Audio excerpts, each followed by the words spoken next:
Hi everybody, James here and welcome to Survival Dads. Okay, so today we're going to be taking a look at my personal first aid kit. This is the kit that I have in my bug out bag. This is also the kit that I take into the woods when I'm overnighting or practicing bushcraft, that sort of thing. Also, as it's in bug out bag, it lives in my car, so if I go out anywhere with the kids, that sort of thing, I've got it in my car. Okay, so this isn't a do-it-all kit. What this kit will do is allow me to address some of the main priorities of first aid. So allow me to control bleeding, deal with minor burns, and fix a few other ailments and that sort of thing. Things like breathing, that sort of thing, I can take care of without a first aid kit. I know CPR, that sort of thing. So.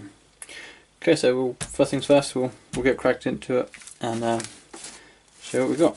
Okay, so on the outside pouch, let's rip that off. We have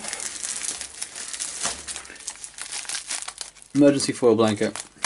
Okay, many things you can do with this. Obviously the main one, keep warm. Someone suffering from exposure, that sort of thing. Can help keep them warm, that sort of thing. Also can be used for signalling an emergency, and it takes up so little space. I think every kid should have one. So, emergency foil blanket. Okay, next thing, gloves. Good pair of medical gloves. Obviously, you don't want to catch any nasties, that sort of thing. If you're dealing with somebody, it's a bit different if it's your own family. But let's just say you're driving along and you come across a RTC or someone falling in the street, you don't know what could be lurking in their blood, that sort of thing. So a pair of gloves not only protects you but also protects them. So pair of gloves, first thing you put on should you get to a scene of an accident, that sort of thing. Okay, so now to break into the main contents of the kit.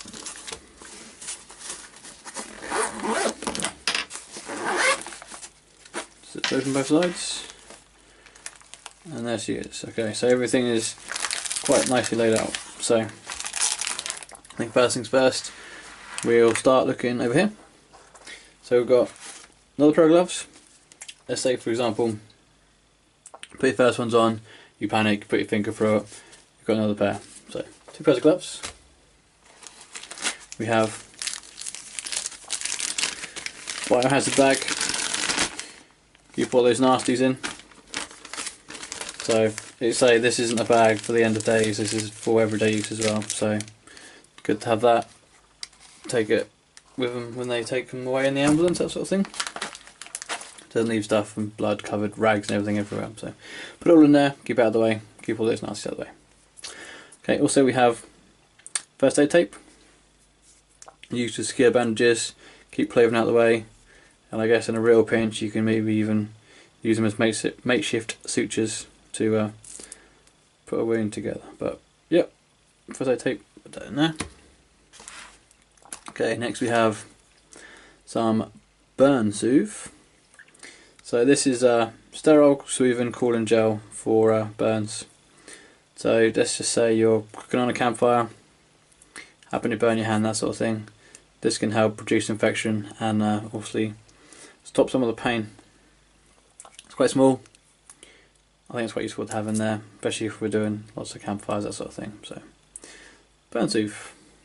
Okay, moving on. Triangular bandage. Good luck putting one on someone with a broken arm, but there's a few other uses. Can be used as a makeshift tourniquet, bandage, that sort of thing. So yeah, triangular bandage. Okay. Large emergency dressing, helps control bleeding, really useful to have. Put that there. Okay, we have white glow stick. This one's an 8-hour one, really handy. It's dark, you can't see what you're doing, you can just slap this into the ground. It'll put out quite a bit of light, so you haven't got to worry about holding a torch, that sort of thing, while you're trying to deal with someone.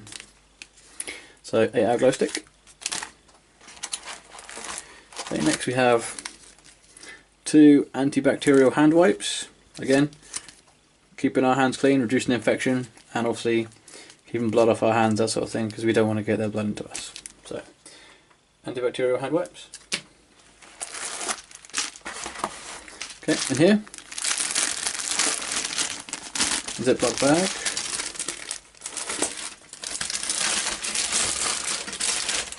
Okay, we have some children's plasters.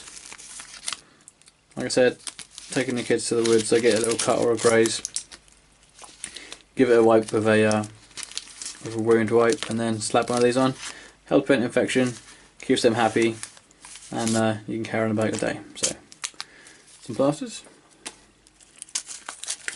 Also have some antihistamine tablets. If someone has an allergic reaction, that sort of thing, give them one of these. Hopefully that should bring it down a little bit until medical attention arrives.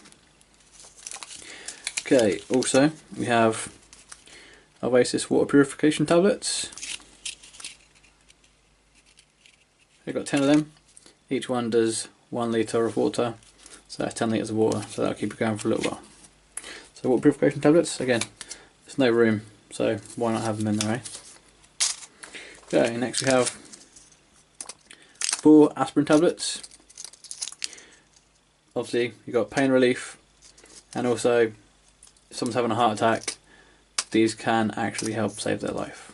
So, aspirin tablets.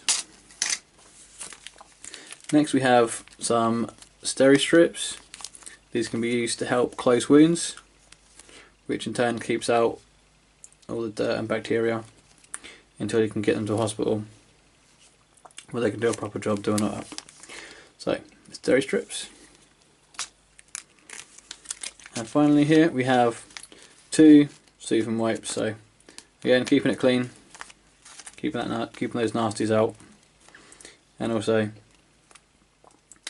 if these also work for insect bites, that sort of thing. So really handy if you're in the woods and there's some horrible midges about.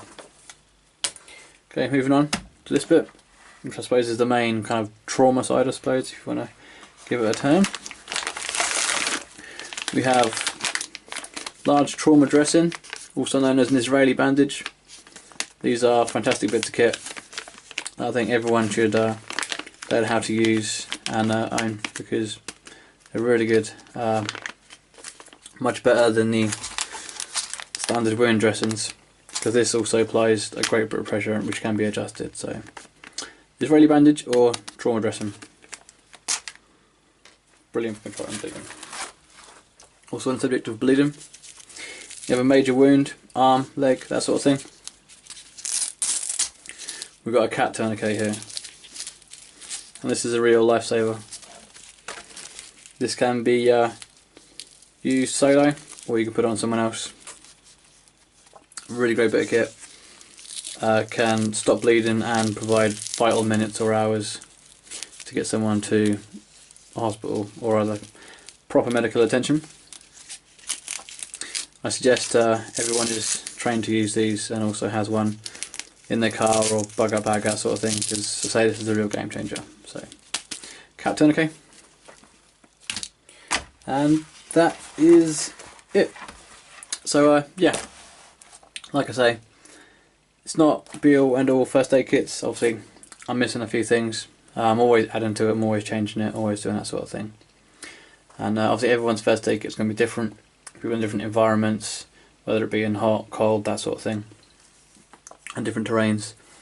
So yeah, so if you buy a first aid kit off the shelf, make sure you go through it, make sure you know the differences between them, know how to use everything that's in it, and yeah, seek training if you can. I know a lot of places do first aid courses, Red Cross, St John's Ambulance, that sort of thing. I've personally done first aid at work qualification. I've been doing that for a few years now. I've been on a few refresher courses as well, so I'm always looking to improve my skills and that sort of thing. So yeah, that's a quick look at my personal first aid kit. Quite a lot in there, in quite a small bag. Obviously, could be a real life or game changer for someone or some people. So yeah, thanks for watching, and I'll see you soon. Bye.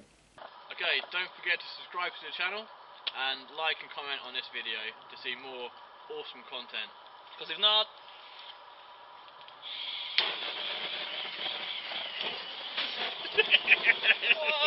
Oh god, did I burn it? I don't think so.